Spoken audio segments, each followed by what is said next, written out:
Bom, adjetivo, que corresponde plenamente ao que é exigido, desejado ou esperado quanto à sua natureza.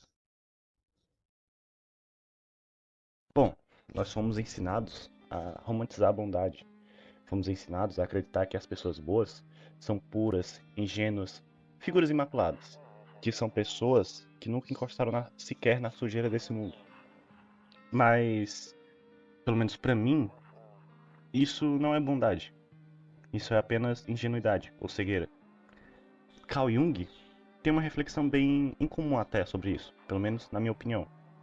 Nenhuma árvore pode crescer até o céu a menos que tenha suas raízes no inferno. Bom dia, boa tarde ou boa noite. Eu sou Amaro, ou quase isso. E talvez como você tenha percebido ou não, esse vídeo é sobre essa palavra, é sobre esse termo.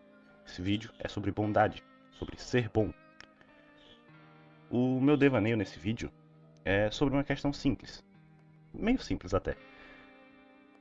Alguém que tenha tocado o inferno pode ser bom, pode ser mais bondoso do que quem jamais o viu, quem jamais viu o inferno sequer?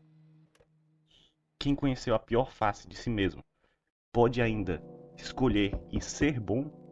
Essa é a minha indagação. Para encontrar essa resposta, nós vamos até Vinland Saga.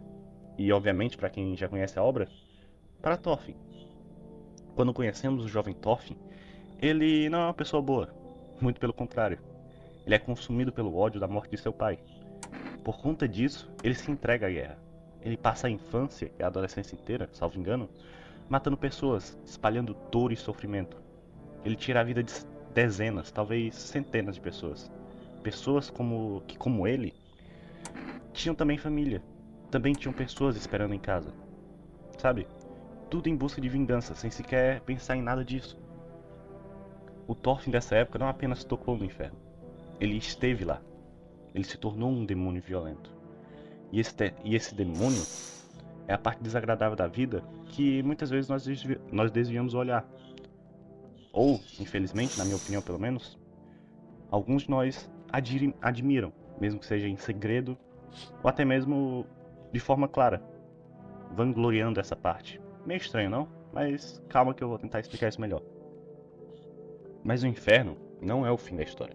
É apenas o rito de passagem, de transformação ou de mudança. É o ponto mais baixo, sim, mas não o último.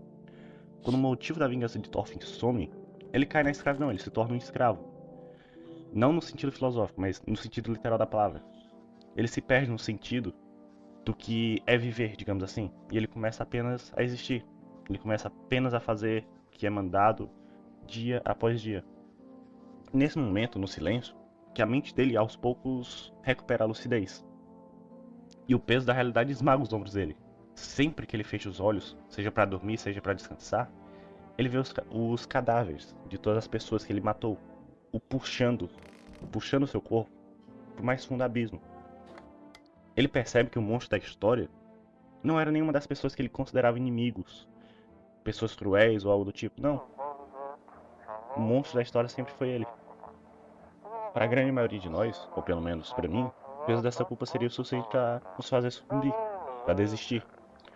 Mas seguindo a filosofia de Jung, é exatamente ao encarar a própria sombra, a sua capacidade monstruosa para destruição, o seu lado ruim, que a verdadeira personalidade se consolida. Thorfinn, após tudo isso, decide plantar uma nova árvore, um novo eu. Mas a bondade do novo Thorfinn não é uma bondade de um santo intocado ou de um covarde, como muitos poderiam imaginar. É a bondade inabalável de um pecador, de um monstro, de um demônio que sentiu o calor do inferno e sabe exatamente a força que tem. Ele sabe o quão fácil e sedutor é essa calma espada e ferir outro homem, ferir outra pessoa. Mas ele não escolhe isso. Ele sofre dezenas de ferimentos, dezenas de socos, simplesmente para evitar um conflito. Simplesmente porque tomou uma decisão meio absurda. Eu não tenho inimigos. Essa frase que muitos de nós não, muitas pessoas, para falar a verdade, usam de forma cômica ou menosprezam, porque é uma frase de um anime, de um mangá, por exemplo, de um desenho.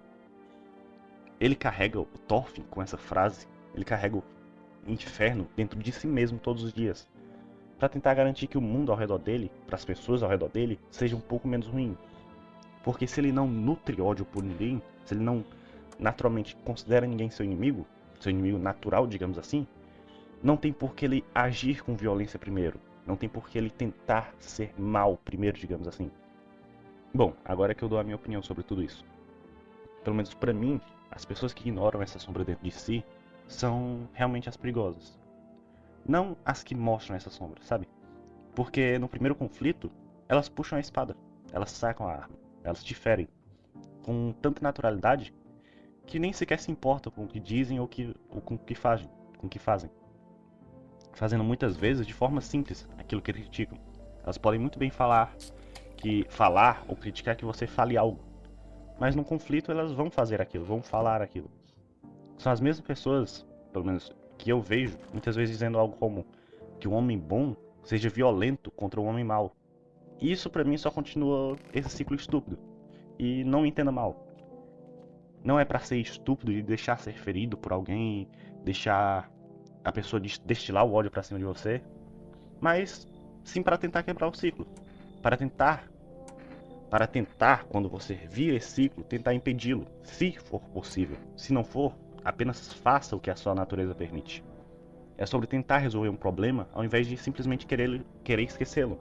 Querer ir pelo caminho fácil, sabe? Tentar terminar todas as pontas soltas da sua vida, das pessoas que você conhece, o que quer que seja. Porque pra mim, aquelas pessoas que integram a sua sombra, que aceitam sua capacidade para a crueldade e ainda assim escolhem não agir dessa forma, essas pessoas são os verdadeiros guerreiros, como dizia Thor, pai de Thor. Por isso, ao meu ver, pelo menos também, a bondade autêntica não é a ausência de garras, é o domínio sobre elas. Não é aquele seu amigo que te fala coisas boas, que tá do seu lado falando, não, você é bom, você fez certo nisso daí. Não. É aquele seu amigo que quando você faz algo errado, ele é um dos primeiros a falar a verdade, pois a verdade não machuca. Ele olha no seu olho e tem a coragem de dizer que você errou e por que você errou, sabe? E se você sequer assumir esse erro, se outra pessoa está dizendo que você errou e compreende por que você errou nesse sentido, o mínimo que você deveria fazer, pelo menos na minha opinião, é tentar entender o que essa pessoa está falando, não levar a mal, não levar pelo mau lado uma pessoa dizer que você errou em certo sentido, sabe?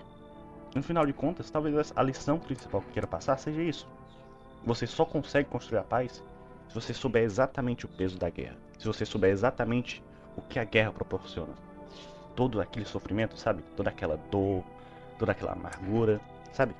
E bom, ainda assim sendo mais redundante como sempre, eu acho que sim. Eu acho que o preço para você ser bom é, como eu já venho falando, como eu já falei, é você conhecer a guerra. Eu acho que sim, pessoas que têm realmente a noção, pessoas que têm o discernimento do bem e do mal, dando uma de Nietzsche aqui, tem esse discernimento, elas tendem a ser boas, pois elas não é que elas não possam ser más, mas porque elas não gostam de ser más, porque elas sabem os resultados, elas sabem as consequências e entendem os seus atos, sabe? Algo que, minha opinião, também no final desse vídeo, muitas pessoas sequer se preocupam com isso, sequer se preocupam com suas ações, ou qual consequência elas têm, ou o que quer que seja.